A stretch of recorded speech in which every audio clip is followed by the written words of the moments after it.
Pessoal, boa noite. Ah, Boa noite a todos. Espero que todos estejam muito bem. Apesar desse calorzinho, hoje que fez muito calor, mas dizem que está indo embora. Vamos ver. Já estão dizendo isso há muito tempo. Mas sejam todos muito bem-vindos à nossa reunião no Centro Espírita Bezerra de Menezes do Andaraí. E eu vou, então, iniciar com uma página que eu encontrei desse livrinho aqui, Visão Nova, do Chico Xavier, né, organizado pelo Chico Xavier, vamos dizer assim, mas tem aqui uma coletânea de textos de espíritos diversos. E eu abri numa pequena mensagem de um espírito chamado Nina Arueira. E a gente já ouviu falar na Lina Arueira, conhece um pouquinho, aí eu fui pesquisar, eu achei tão interessante, eu estava contando aí para a Ângela, que a Nina Arueira, ela morreu em 1935, ela desencarnou em 35, com 19 anos. Ela, com 18 anos, era uma militante comunista, naquela época da ditadura, do Vargas, naquela loucura. E ela era uma jornalista, era muito atuante. E aí, quando o namorado, o Clóvis Tavares, que é vamos dizer assim, uma figura histórica, ele é preso e morto, ela fica muito triste, e aí ela dá uma virada de chave incrível. Ela acaba se entrando nesse mundo da espiritualidade. Com 19 anos, ela desencarna de tifo, e na espiritualidade, ela começa a trabalhar junto à doutrina espírita, junto ao espiritismo, a mãe como médium. Ela, por exemplo, foi uma fundadora espiritual da Escola Jesus Cristo, lá da Mansão do Caminho, da Mocidade Nina Arueira, e deixou enviou muitas mensagens para os jovens. Então, é bem impressionante, né? Que ela, com 18 anos, era uma militante comunista, na brincadeira, né? Ela é de Campos. Deixou também uma marca muito grande na história de Campos, mas deixou também uma marca muito grande, né? Da doutrina. Então, eu vou ler a mensagem dela, que diz assim: Fraternidade em ação. O insulamento de um povo é comumente a origem de grandes calamidades. A evolução não admite intervalos, e a coletividade, relegada aos seus próprios caprichos, costuma atrasar o relógio do progresso, acabando surpreendida por aflitivos desastres. Fomos criados para o crescimento do espírito. Somos a família universal. Irmãos identificados pelos mesmos princípios, nossas lutas e alegrias, dificuldades e esperanças são quase sempre as mesmas em todos os climas da Terra. Por isso mesmo, não nos esqueceremos da solidariedade sem deploráveis prejuízos. Quem não aprende com os outros sofre longo estágio no cipoal da ignorância. Quem não auxilia os outros cristaliza-se no egoísmo. Quem não se comunga com os outros viaja sozinho. A propósito, recordemos que Moisés, no início do Testamento, colocou na boca paternal de Jeová a frase que atravessaria os milênios: Não é bom que o homem esteja só. Abandonada a si própria, a criatura inteligente acabaria esmagada pela complexidade da vida, mas, ligada a todos pelos laços do trabalho e do amor, encontra o próprio equilíbrio, satisfazendo aos imperativos do crescimento e da elevação, entrando na posse definitiva dos tesouros que a vida abundante lhe reserva. Permutando experiências e ensinamentos, melhoramos as nossas realizações, porque se os nossos objetivos são inalteráveis, as condições e os problemas são diferentes. A comunhão fraternal é o nosso caminho inevitável, toda vez que desejamos a exaltação do bem com todos em favor de todos. Eis porque, desejando para nós todos a luz divina, no serviço de aproximação mútua que a bondade do Senhor nos permite efetuar, aquecemos o coração no calor da boa vontade, aprendendo uns com os outros, sob o patrocínio do Divino Mestre, para elevar o nível da vida onde estivermos, compreendendo que a doutrina espírita é sempre fraternidade em ação. Nina Aroeira.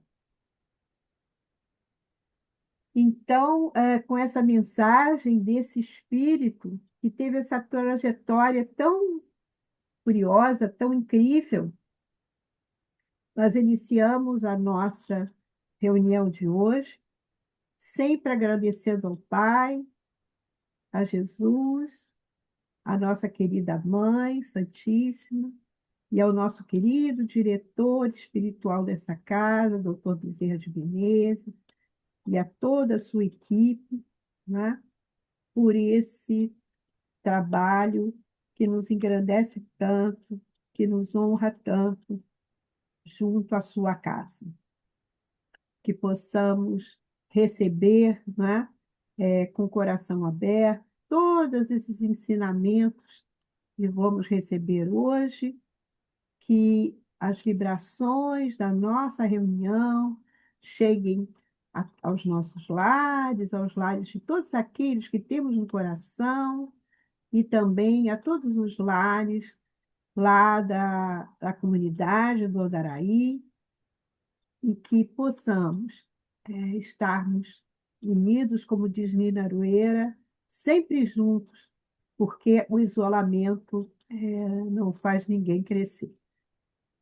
Graças a Deus. Então, hoje nós estamos aqui com o nosso querido Joaquim, que é um trabalhador, né, Joaquim?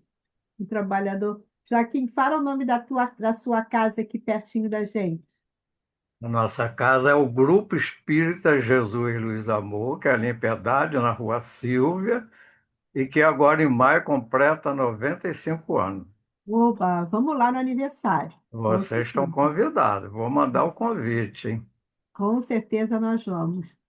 E bom, o Joaquim dispensa apresentações aqui, o trabalhador do SERJ, o trabalhador do Comerj, o trabalhador incansável, né?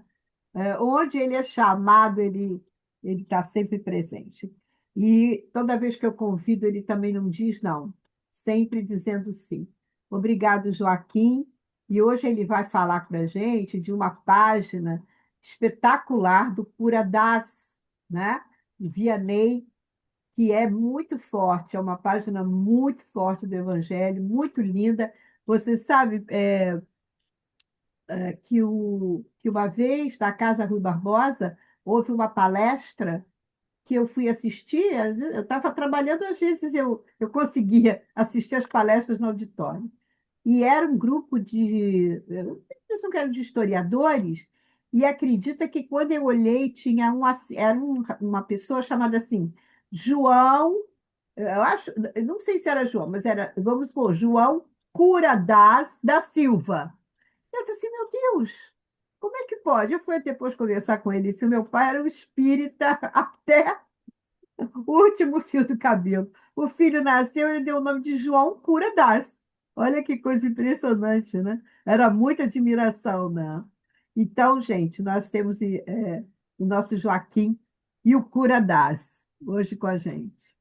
Joaquim, tem a palavra. É verdade, ô Jurema. A gente pouco até, a gente tem lá no Evangelho essa mensagem dele, e tem lá em outro capítulo que também faz uma referência a ele, né?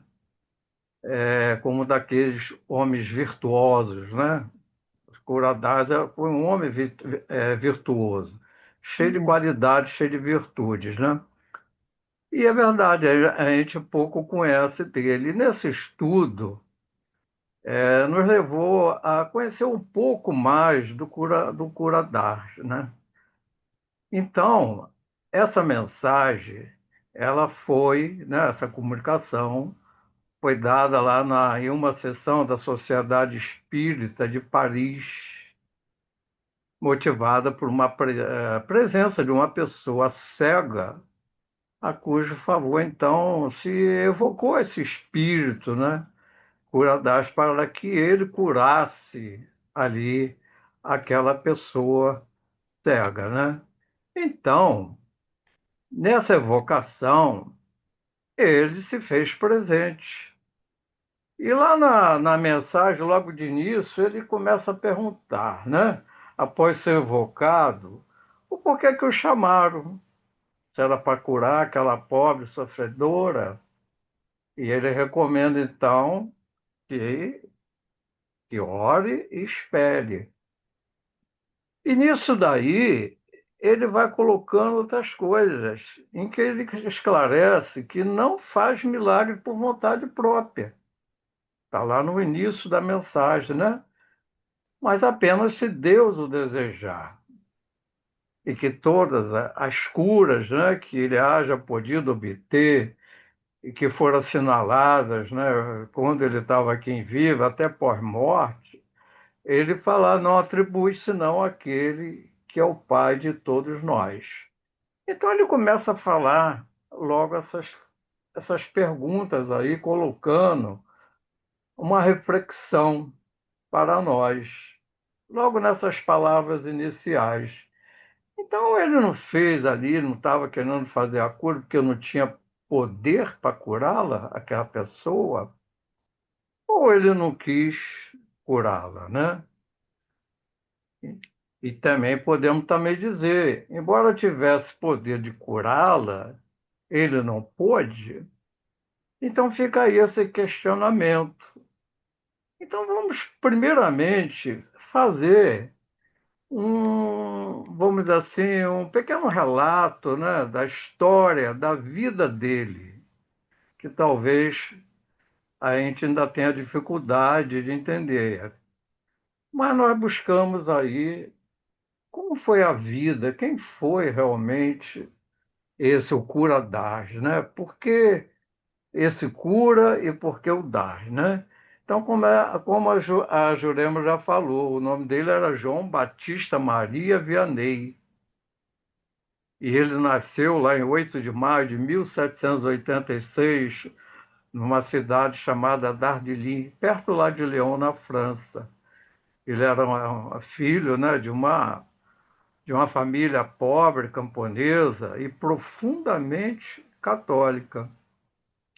E durante já de criança, ele já mostrava aquela afinidade, né, com Maria, né? Aquela época de Natal, aquelas coisas todas, ele já mostrava aquela afinidade já com essas coisas do sagrado, vamos dizer assim, né? E ele nasceu e cresceu no momento que estava ali a Revolução Francesa, um período intenso, né, de perseguição, e lá os cristãos, destruição de igrejas, né, que a história nos conta como é que foi essa revolução, né? Onde igrejas eram fechadas e sacramentos celebrados, eles aconteciam de uma forma clandestinamente, né? Mas a mãe dele era católica e foi ensinando ele, dentro dessa clandestinidade, né? Podemos dizer assim, entre aspas, né? Ali na sua casa, foi ensinando a ele essas questões relacionadas ao sagrado, o que a religião católica coloca, né? Então ele foi aí aprendendo e tornou-se um sacerdote francês, que foi conhecido muito pela sua extrema humildade, caridade e até mesmo por fenômenos de cura atribuídos a ele. Então, a trajetória sacerdotal deles foi marcada por muitas superações. Nós falamos aí da Revolução Francesa, as perseguições, depois veio Napoleão, né, que também continuou tudo meio tumultuado. E ele não tinha aquelas escolas formais para poder fazer aquele estudo de uma forma, né, como outros que se formaram padre, tinha, né, aqueles aqueles locais apropriados, aquelas escolas, né, de formação de padres, sacerdotes, essas coisas, né? Então, ele teve essa dificuldade dos estudos devido a essa falta dessa educação formal, né? E assim ele foi aprendendo com muita dificuldade.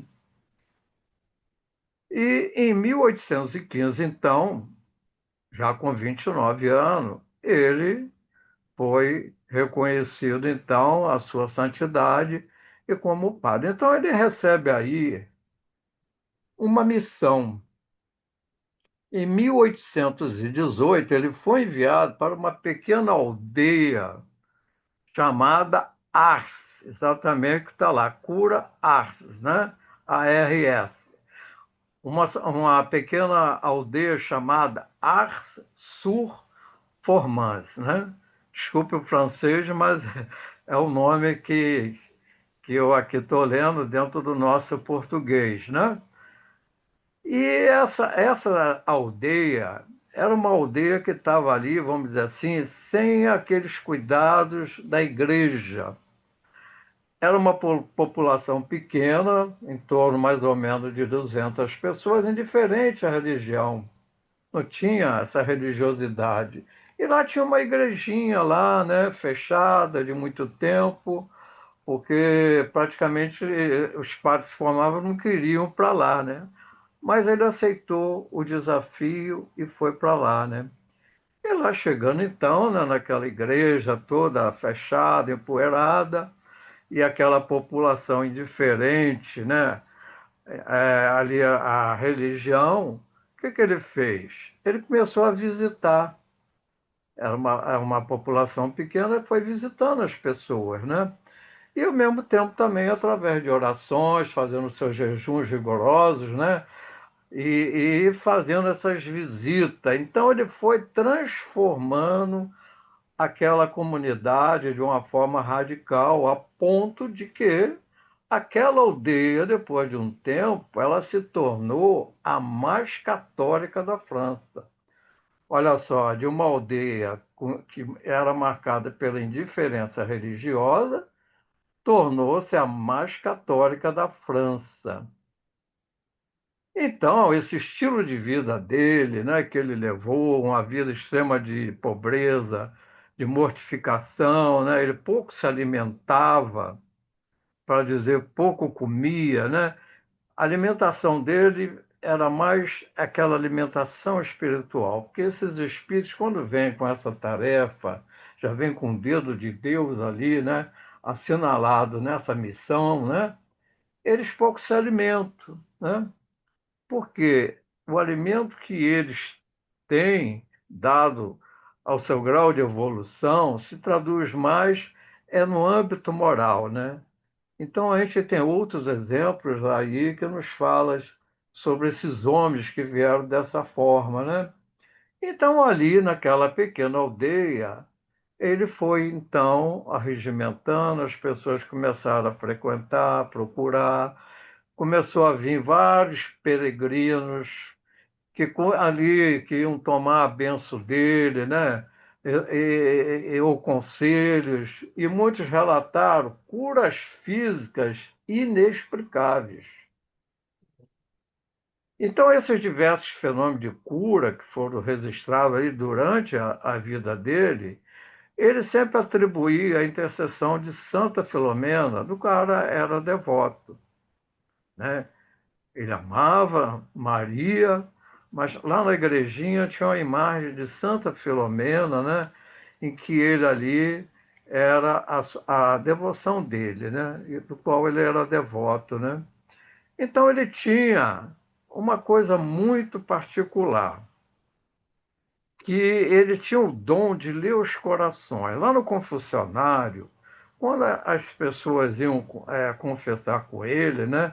Dentro desse dom que ele tinha, né, podemos dizer, de ler os corações, ele ali no confessionário, né, com esse dom extraordinário de ler essas consciências dos penitentes, ele revelava às vezes pecados esquecidos por aquelas pessoas de muito tempo, de muitos anos. E ele, às vezes, interrompia a confissão e falava: Ó, você esqueceu de confessar tal pecado cometido há 20 anos. E ele descrevia ali de uma forma detalhada, exato, que só aquela pessoa conhecia. Então, denota aí, né? A gente tem outros exemplos que também tinha, né? Como né, esse dom de ler, a gente fala o coração, mas é aquilo que a gente sabe hoje, que são os pensamentos que está registrado no na nossa memória perispiritual, né? E esses espíritos aí entram naquela linha de conexão dos nossos pensamentos e busca essas informações, né? Pois a doutrina espírita nos esclarece isso de uma forma mais ampla. Mas isso na época em que ele fazia isso, né? Era uma coisa, vamos dizer assim, era um milagre, era uma coisa sobrenatural. E ele morreu em 4 de agosto de 1859. Se a gente vê, a doutrina espírita surgiu em 57, ele morreu em 59. Então, ele vivenciou, ou não sabemos se ele tomou conhecimento, aquela época dos fenômenos das mesas girantes, dos fenômenos que estavam acontecendo muito lá na França, né? Então, vários milagres ocorreram sobre essa intercessão, né? Então, em 1925, ele foi canonizado santo, porque depois outras muitas curas, mesmo após ele ter desencarnado, foi atribuído a ele por essa intercessão, né, no âmbito espiritual. Então, ele foi canonizado santo pelo Papa Pio XI, em 1925, e em 1925 a Igreja, né, o qualificou como padroeiro dos párocos e de todos os sacerdotes.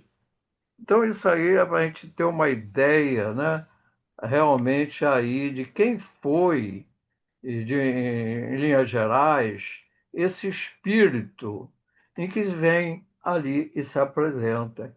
Então, quando a gente vê ali Vianney, cura das, essa cura não tem nada a ver com a cura em termos de doença. A cura é um termo eclesiástico, né? É um título eclesiástico de sacerdote, de padre ou de pároco. É um título eclesiástico. E Das é porque é a cidade para onde ele foi, onde ele ali, vamos dizer assim, teve aquela missão e passou ali a vida dele praticamente toda até a desencarnar. Então a gente vê lá na Sociedade Espírita Pariense, por que que chamaram logo ele, né? Porque essa mensagem foi dada em 1863, 59, 58 é que surgiu a Sociedade Parisiense, então chamaram ele, talvez porque ele já tinha, né, essa projeção daquele que fazia curas, né? Então aí fica a nossa resposta ali, que nós fizemos ali no início, para a nossa reflexão. Ele não fez a cura porque não tinha poder para curá-la? Ele não quis curá-la? Embora tivesse poder de curá-la, ele não pôde? Aí é que vem realmente um segundo momento em que ele vai descortinar o porquê que ele coloca logo acima, né? Que todo milagre que ele faz não é pela vontade própria dele. As curas que ele sempre fazia, ele sempre atribuía ao Pai de todos nós, que é Deus. Então, vendo aqui a vida do Cura das, né? Então nós vamos ver que a existência dele, ele vivenciou com aquele espírito, né? Que vivenciou o Evangelho de Jesus. Ele trabalhava realmente nas hostes do catolicismo e era um exemplo da vivência cristã. Ele era desses espíritos generosos, né? Em que outra mensagem está lá no Evangelho que fala das virtudes, coloca o Curadás como homem virtuoso, né? aquele que tem, né, um conjunto de qualidades, de virtudes que caracteriza um espírito já trilhado ali, né, já vivido, né, e com valores nobres conquistado através das várias encarnações em que ele traz tudo isso, né? E fez esse aprendizado todo, onde ele ali, então, vivenciou tudo isso, lá na cidade d'Age, né? Então, durante a sua existência, né, ele foi sempre amparado por benfeitores espirituais. Ele realizou aí várias curas, inclusive a cura de alguns cegos, que era atribuído a ele. Então, ele havia desenvolvido essa potencialidade que era capaz de efetuar uma cura. Então, se vivo ele já possuía essa potencialidade, então desencarnado também poderia fazê-lo, porque o espírito, a gente sabe, os seus valores, as suas qualidades, as virtudes adquiridas no campo físico, ele não perde ao desencarnar. Então, ele podia perfeitamente fazer. Mas aí é que ele vai dar várias, né, esclarecimento do porquê que ali ele não poderia curar aquela jovem, né? Aquela pessoa que ele estava cega, né? Então, como nós vimos lá que no confessionário dele ele lia os corações, ele tinha o dom e falava às vezes de pecados, né? De faltas daquele que estava ali confessando de muitos anos atrás, né?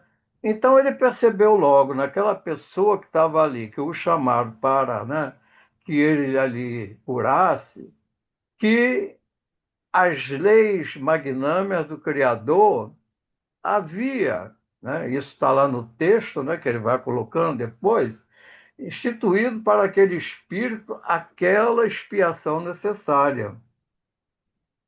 Então ele sabia que as curas, ela, né, elas acontecem, mas que há essas leis magnânimas do Criador. A gente, se for ver lá em Jesus, né? Jesus também fez muitas curas. E Jesus, quando curava, ele não falava, eu vos curei. Ele sempre falava, a vossa fé vos curou, né? E aqui o Vianney falava que era a intercessão de Deus. E é, né? Nós sabemos disso. Então, mas que todas as curas, pelo aquele que está passando aquela expiação necessária, como ele coloca, ela está submetida a essas leis do Criador, às leis de Deus.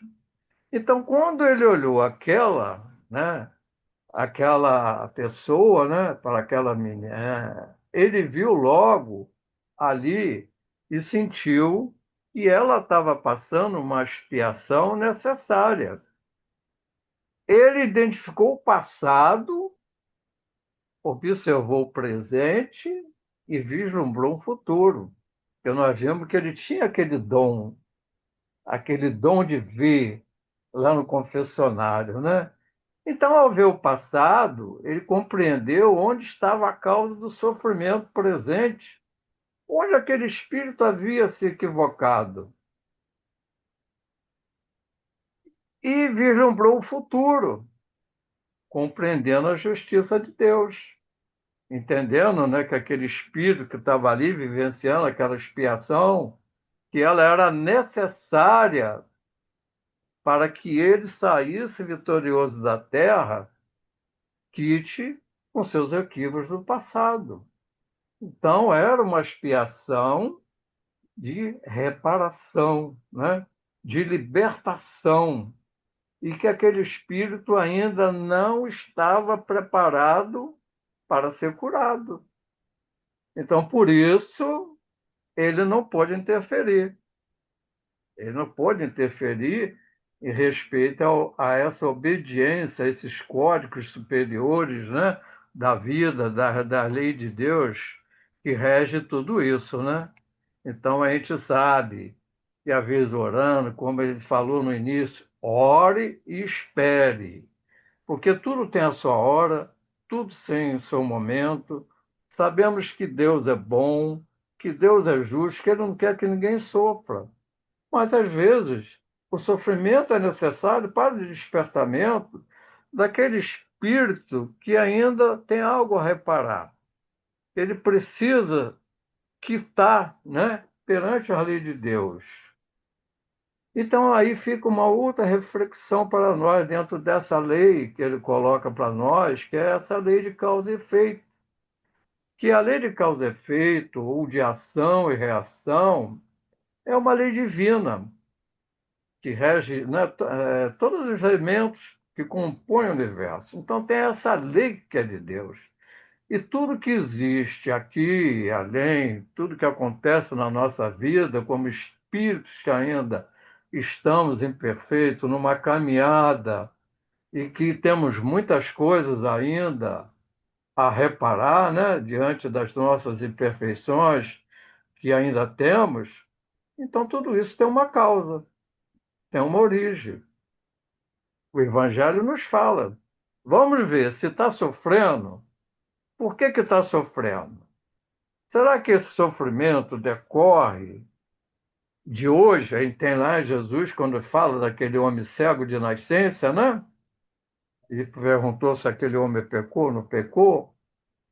Então vamos analisar. Será que está sofrendo porque fez algo nessa encarnação? Às vezes pode ser, às vezes não. Mas um cego de nascença já nasceu cego, não fez nada nessa vida, por que que nasceu cego? Ah, então o Evangelho vai nos dizer se a causa não está nesta vida presente, está numa vida anterior. Então a gente observa que o Vianney ele tinha conhecimento disso. Embora ele fosse ali um sacerdote, né? Ele foi, vamos dizer assim, ele cresceu dentro do catolicismo, mas sabemos que o espírito ele vem, às vezes, com uma determinada missão, onde ele pode ser útil a alguém. E, com certeza, ele aprendeu muito após desencarnar, né? Porque ele desencarnou em 1859, 63, isso dentro da nossa cronologia aqui é um tempo, vamos dizer assim, que o espírito lá no plano espiritual ele aprende isso numa rapidez maior do que o tempo decorrido aqui, né? Então ele já trazia esses conhecimentos mais profundos dentro dessa lei de causa e efeito que hoje a doutrina espírita ela nos esclarece de uma forma bem elucidada, bem profunda, né? Então, o Vianney ele vai fazendo esse esclarecimento com relação a essa lei de causas e efeitos, a que todos nós estamos submetidos, né? Ainda como espíritos, é claro, os devedores. Então, o que ele recomenda lá àquela sofredora, né? Que ela faça oração a Deus, que do fundo do coração, que ela peça antes, né? Da cura ali das aflições do corpo físico, que ela peça antes a cura da alma. Porque Jesus nos mostrou isso, que a causa das nossas verdadeiras doenças está na alma. O corpo ele só reflete aquilo que a alma, né, está ali, né, lesionada, com sequela, aquela alma enferma. Então se reflete no corpo, que é o expurgo da doença do corpo espiritual.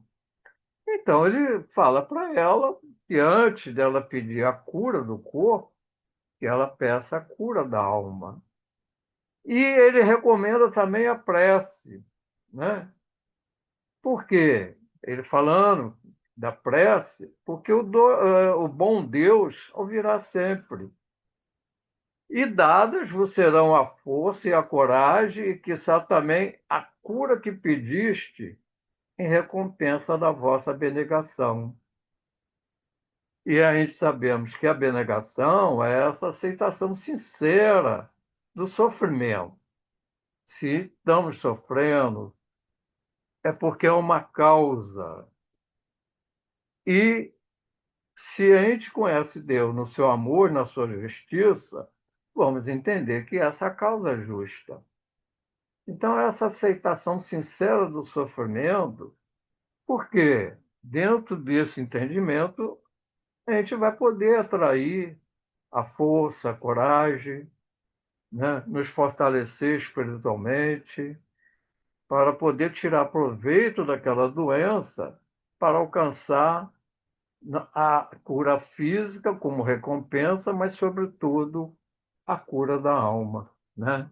Então, ele vai colocando essa questão da cegueira sob a visão espírita na lei de causa e efeito, que a gente vê lá em Mateus, né, para a gente elucidar mais um pouquinho com relação a essa lei de causa e efeito. Mateus, lá no capítulo 6, nos versículos 22 e 23, está lá um texto que Jesus diz: a candeia do corpo são os olhos, de sorte que, se os teus olhos forem bons, todo o teu corpo terá luz. Se for, porém, os teus olhos, né? Se os teus olhos forem maus, o teu corpo será tenebroso. Se, portanto, a luz que há em ti são trevas, quão grandes serão tais trevas, né? Então está lá em Mateus, Jesus falando isso. E em algum momento a gente sabe que Jesus também fala, né? Que seus olhos são motivo de escândalo, arrancai-o. Então, quando ele fala aqui, Jesus fala olhos bons, a gente vai entender que olhos bons são aqueles que têm essa visão focada no reino de Deus, né? Aqueles que já estão vivenciando, assim como o Curadai, vivenciando o Evangelho, aqueles que já estão com as intenções puras, aqueles que estão no processo de iluminação do seu ser, para que, assim, alcance essa pureza espiritual. É esse caminhar, né? E os olhos maus, ainda, infelizmente, eles traduzem para nós inveja, cobiça, apego às riquezas terrenas, perspectiva distorcida, e que nos leva, às vezes, a uma vida de trevas espirituais e cegueira moral. Então, a cegueira, né, como diz ali, o Vianney poderia curar dela, mas será que ela estava preparada para ter a visão de volta? Como ela se portaria, né, tendo a visão, né? Então, o Vianney vai concluir, né? Bem-aventurado da expiação. Então, nós só vamos ser felizes quando nos tornarmos espíritos puros.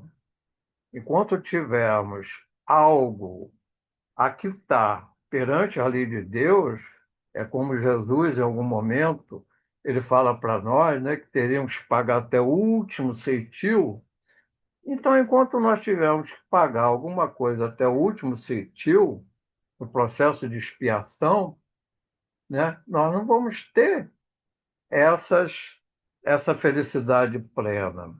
Mas na medida que, através da expiação, tiremos proveito dela para o nosso despertar, né, para as coisas de Deus, para a gente desenvolver e conquistar, né, através do esforço, na prática do bem, a caridade e os valores nobres, e aí a nossa evolução moral espiritual, ao ponto de, quando nos tornarmos espíritos puros, aí podemos dizer que não haverá mais essa necessidade de termos que encarnar, pelo menos para espiar, né? E assim nós vamos seguir adiante os passos de Jesus para alcançar aquele reino de Deus, como ele coloca anteriormente, né? Por isso vamos nos lembrar aqui como nós falamos anteriormente, o que, que o Cristo falou?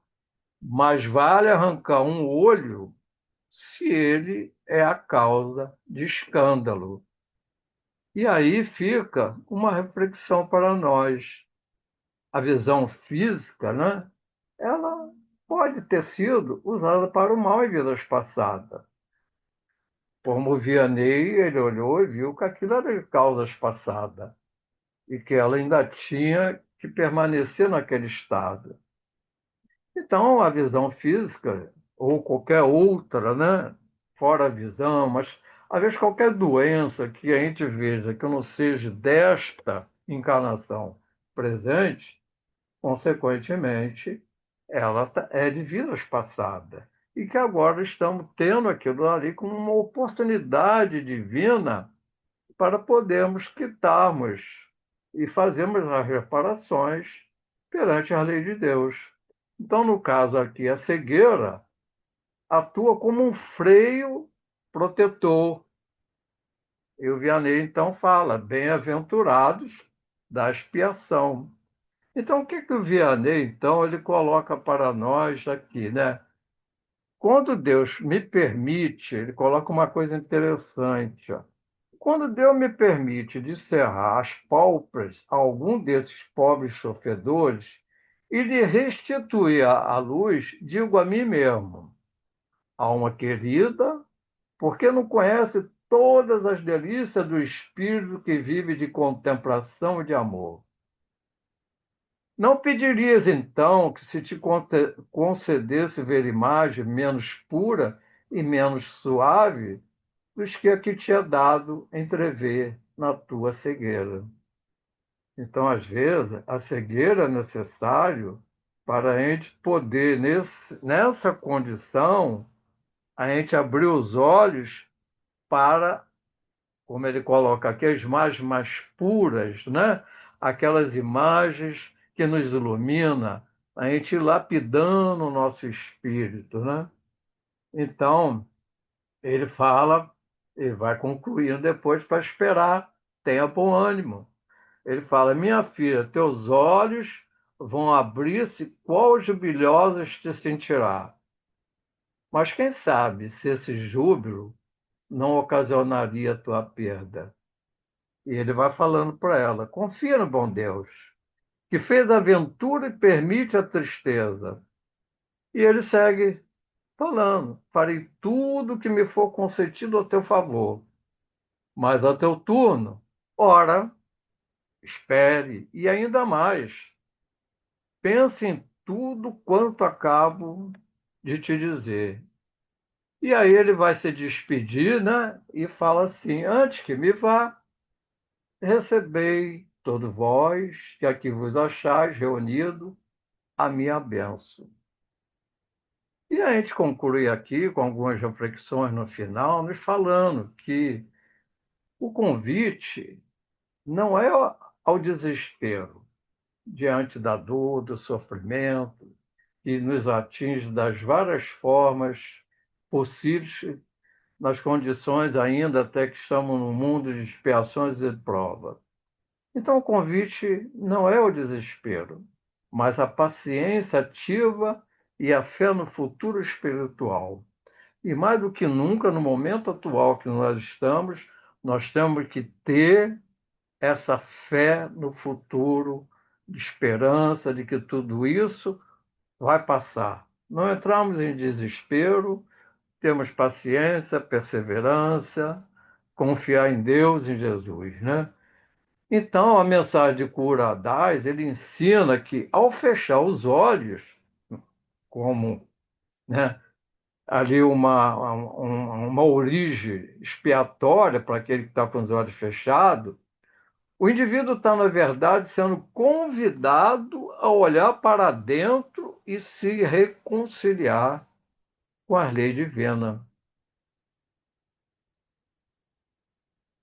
E a gente vai aqui uma outra reflexão para concluir, que a mensagem ela afirma que a cegueira dos olhos é muitas vezes a verdadeira luz do coração, ao passo que a vista é com frequência o anjo tenebroso que conduz à morte. Então, essa mensagem, como nos foi aí falado, ela realmente ela nos traz, né, nessa oportunidade, né?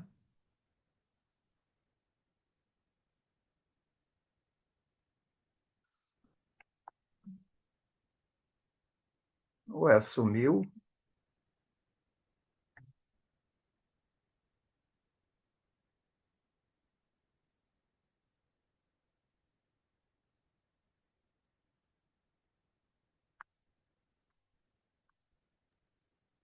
Estamos te ouvindo, Joaquim. Tá aqui, Não, te vendo e te não, vendo. não, é que apareceu uma tela aqui para mim de aqui meio estranha aqui, eu me Não, estou te perdi. vendo e te ouvindo muito bem. Não, é que apareceu uma tela aqui, aí eu fiquei sem chão. Mas aí está concluído o nosso estudo e essa mensagem realmente ela nos leva a uma reflexão, né, muito profunda diante dos momentos que nós estamos passando, né? E Vianney ali ele faz, né, uma elucidação, um esclarecimento bem amplo acerca das causas das nossas dores, do nosso sofrimento, né? Que possamos aí refletir nesta mensagem que é bem oportuna, né? Oportuno. Então agradeço aí a oportunidade, né, do estudo. Joaquim, que Oi. história maravilhosa, né? Essa história, que história incrível do cura, né? É uma história maravilhosa do Cura Das, né? É incrível, espetacular. E essa É. mensagem, não é? Que coisa espetacular também esse acontecimento, né, que Kardec coloca ali, né? Uhum. Essa invocação do Cura Das para aquela moça, né, cega, e todas essas palavras, né, do cura sobre a cegueira. Olha, é um espetáculo. Eu estou aqui encantada. Eu já conhecia, é claro, mas cada vez que eu escuto, eu fico mais encantada sobre e essa reflexão, né, da cegueira, que a cegueira pode ser a grande luz, né, do nosso coração, como você falou, e a nossa libertação, né? A cegueira pode ser. E aí eu me lembrei de um trecho do filme do The Chosen, que toda hora passa aqui no YouTube, que um dos discípulos chega para Jesus, eu não sei se é Tiago menor, é um Tiago, que ele claudica, ele tem um problema na perna, É o menor. é o menor. E aí ele chega para Jesus, muito sem graça, assim, muito tímido, e diz assim, mestre, por que o senhor não me cura, né? Aí Uhum. Jesus olha para ele e fala assim, Tiago, porque eu confio muito em você. Eu preciso muito de você. Você é especial, porque você vai ter muita coisa para falar, você vai ter muito que trabalhar, e justamente esse seu problema, né, as pessoas vão dizer, puxa, ele esteve com o mestre, né? Mas ele manteve. Aí Jesus fala para ele: aguenta um pouquinho, né? O Jesus fala: aguenta um pouco esse problema, depois É, você vai ter todas as vitórias no reino dos céus. E tal. É lindo, né? é. Muito lindo, né? Jesus Então, fala, tá Jesus ali, né? Sentiu que eu não. Se eu curar a não perna é na dele, ele vai me hora. largar, vai embora. Não, tem que me É na acompanhar, hora, né? exatamente. Diz para ele: você tem muito para testemunho. Isso vai ser um testemunho muito grande da tua força, da tua coragem. Eu confio muito em você, né? Você é muito especial. É maravilhoso. Eu adoro assistir essa cena, eu já assisti mais de 1000 vezes. É isso, né? É o que o Curadás falou para ela, né? Aguenta um pouquinho mais, né? Depois você vai ver todas as luzes, né? Do outro lado. É muito lindo. Eu vou passar então para o Augusto. Augusto, Sim, sim. É, Joaquim, a todo momento. Tudo que você trabalhou para nos trazer me leva a uma reflexão profunda. Porque quando a gente verticaliza o sentimento para Deus, a verdadeira luz não está no sol que nos aquece, e sim na consciência que nos tira das trevas. Porque o indivíduo que tem a consciência liberta no amor, no entendimento de Jesus em nós, ele enxerga. Então, quando Santo Agostinho nos recomendou que a cada final do dia fizéssemos uma revisão dos nossos atos, a quem eu consolei, a quem eu fiz chorar, porque eu me revoltei, é fundamental para que a gente tenha um pertencimento da oportunidade reencarnatória que aí o Espiritismo nos trouxe, como uma dádiva, porque a imortalidade do ser ela está pautada justamente nesses períodos existenciais, né? Então, quando a gente fala em reencarnação, a gente fala em ação. Nós reencarnamos para agirmos melhor dessa vez. Então, a verdadeira luz, o foco é a moral cristã. O foco é a consciência liberta dos atavismos que nos fazem retornar, até não precisarmos mais de um corpo físico para ser enxergado, para ser visto, porque eu não vou precisar um dia, nem você, nem ninguém, da aparência para ser identificado, e sim a essência que precisamos trabalhar. Obrigado, Joaquim. Eu gosto de ouvir você. Muito Nada, obrigado. obrigado a vocês. É sempre uma oportunidade, né? Muita gratidão a gente estudar, né? A gente tá sempre aprendendo. Quem é que E é, gostaria de fazer algum comentário? Levanta a mãozinha. Nádia,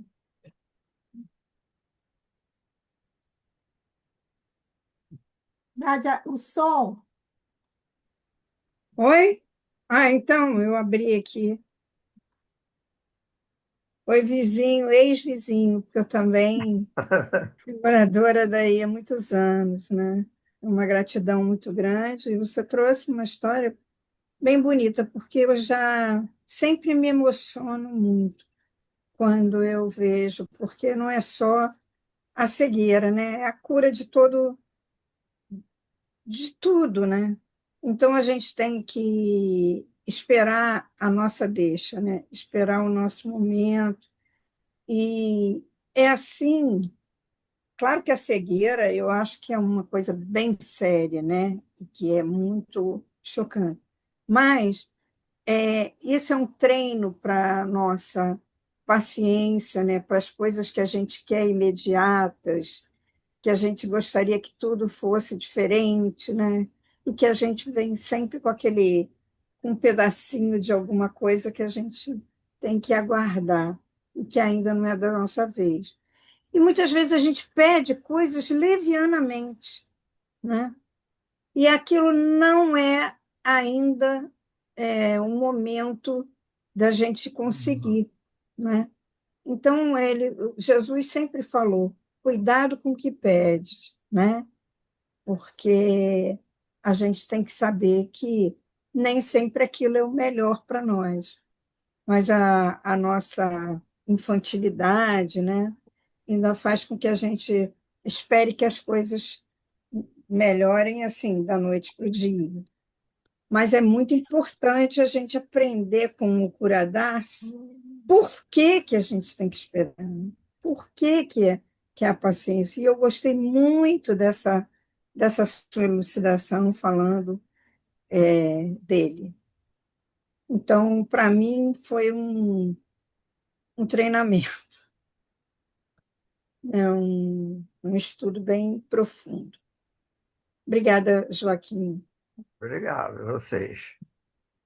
Ângela,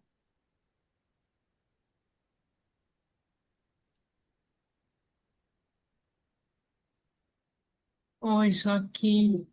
É muito Oi. bom te ouvir, porque a gente gosta muito de você, né? É, Eba. pelos trabalhos que a gente desenvolve junto lá no nosso CERJ, enfim, na Comerj. E você trouxe um tema que foi desenvolvido com tanta sensibilidade.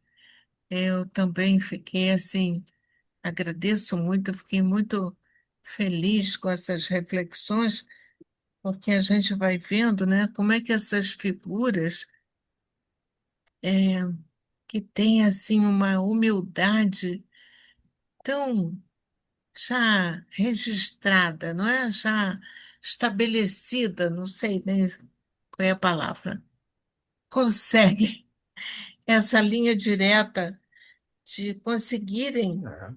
essas situações que são assim preciosas, né? E, e a gente fica pensando mesmo, à medida que você foi falando, eu fui lembrando de outros companheiros, tipo Francisco de Assis, e outros que trabalhavam esse amor,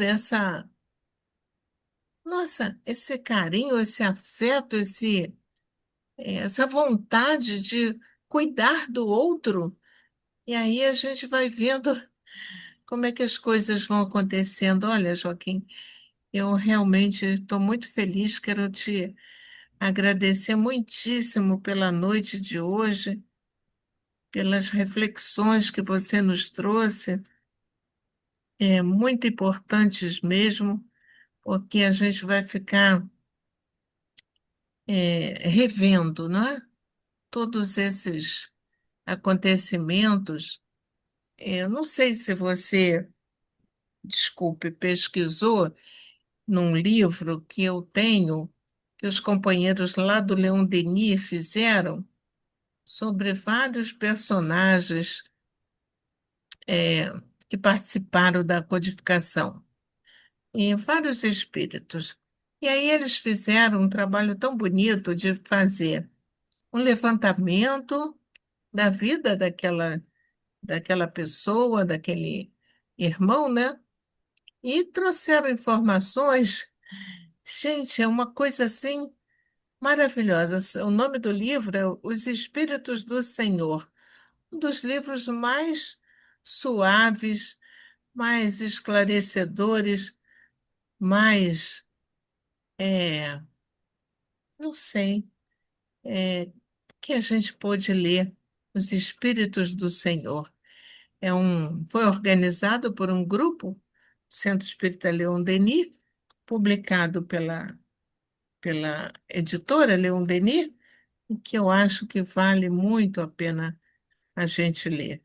De qualquer forma, você trouxe assim, novidades que eu realmente não sabia, e agradeço muito, Joaquim, muito mesmo, pelo seu trabalho, pela sua pesquisa, pela sua exposição tão sensível, tá?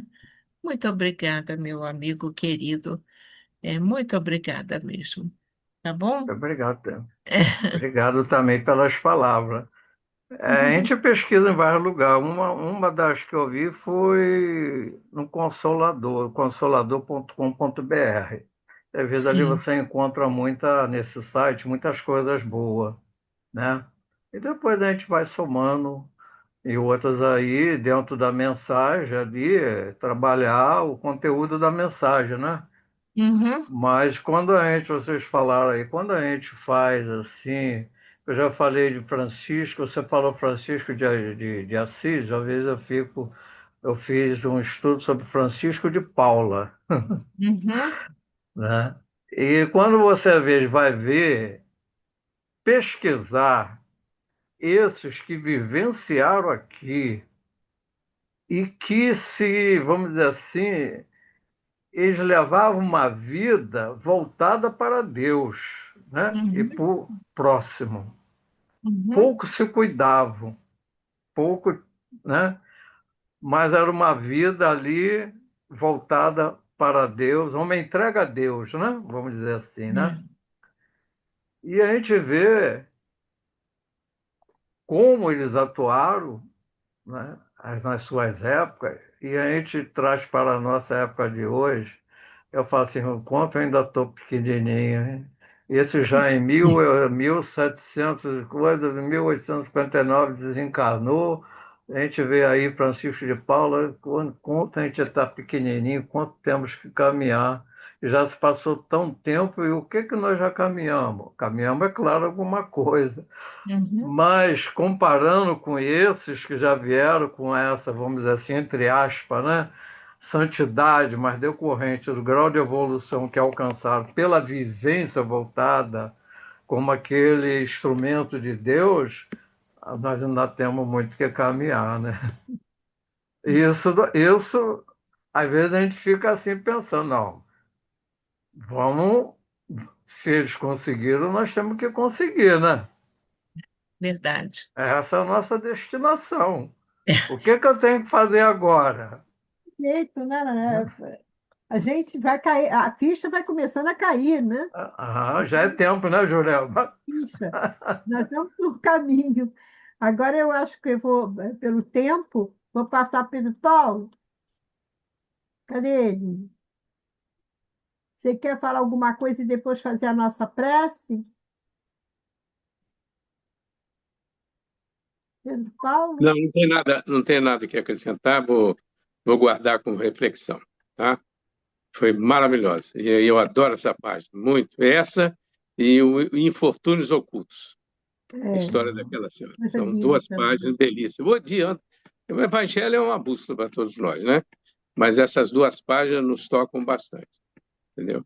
E a gente tem que agradecer a nossa saúde, né? A oportunidade de estarmos aqui nessa reunião, mesmo sendo virtual, em que a espiritualidade está presente, a gente mentaliza lá o nosso salão. Então, vamos orar a Deus, a Jesus, a Mãe Santíssima, e pedir pelos que não enxergam, né? Fisicamente, que eles também possam entender o processo como outras deficiências físicas, né? Não é só a cegueira, como a mudez, o, as pessoas que são mudas, surdas, né, paralíticas, né? Eu mesmo tenho uma irmã que com 11 meses teve a paralisia infantil. E ela traz até hoje 80 e poucos anos, né? Muito positiva, muito com um sorriso no rosto, muito resignada. Nunca reclamou da sua situação. Pedimos pela nossa humanidade, por todos os lados, que Jesus continue entre nós, que possamos vivenciar o seu Evangelho, seguir esse exemplo desse Espírito maravilhoso, curadaço, entendeu? Que realmente foi valoroso, não só como encarnado, mas como Espírito, ainda trabalhando em prol do Evangelho de Jesus. Que a nossa casa continue sendo visitada pelos bons Espíritos, possamos atender cada vez mais os nossos irmãozinhos da comunidade. Pedimos pelas nossas crianças da evangelização, pelo nosso grupo de trabalho, por aqueles que ajudam direto ou indiretamente a nossa instituição. Muito obrigado, Jesus, que possamos ter uma boa noite e guardar essa paz em nossas vidas. Que assim seja. Graças a Deus. Muito obrigado, Joaquim, foi espetacular. Muito Muito obrigado a obrigada todos Obrigada, vocês. Joaquim. Obrigada, Amém. Obrigada, Joaquim. Joaquim. Gostei muito, hein? Obrigada. mesmo. Tchau, tchau, Semana que tchau. vem Obrigado a teremos, Boa noite a todos. todos, muita paz e até segunda-feira. Quem vai semana que vem nós teremos a nossa Thelma Cerqueira. Ela vai fazer a prece para afastar os maus espíritos, né? Então vai ser imperdível também. Tá bom, Sem gente? dúvida.